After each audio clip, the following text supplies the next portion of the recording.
C'est-à-dire que ce qu'a fait, comment dirais-je, Sarkozy est irréparable. Parce que chaque fois, par exemple, qu'une mosquée est construite, ça veut dire que c'est un petit pas de plus pour que la France devienne terre d'islam.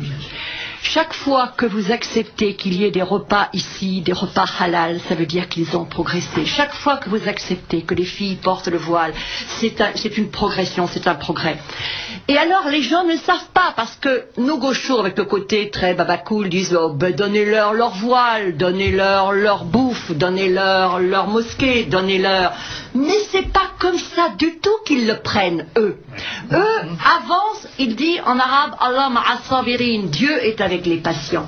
C'est-à-dire que ils n'ont pas tort. Ici c'est bouché, je vais ailleurs. C'est ce que je dis sur la radio canadienne. Je dis, ils n'iront pas tout de suite. Si quelqu'un, comme aux Pays-Bas, dit non, on ne veut pas, ils vont tout de suite faire allégeance, embrasse la main que tu ne peux pas mordre. Avant, c'est interdit d'avoir un prêt à intérêt, parce que l'usure, riba.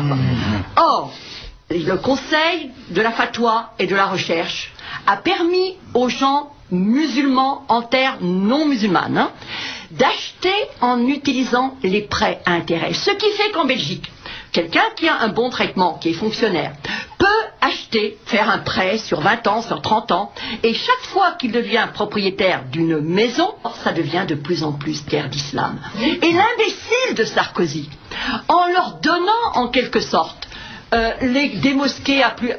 Nous, on n'aurait jamais dû mettre le petit ongle, même le petit doigt là-dedans. Jamais, jamais, jamais. Et les vieux, les gens qui étaient laïcs, des Tunisiens, mes collègues tunisiens, disent jamais on aurait dû faire ça. Jamais, jamais les anciens orientalistes ne l'ont fait. Jamais, jamais. Donc, si vous voulez, le problème, c'est que nous sommes confrontés petit à petit.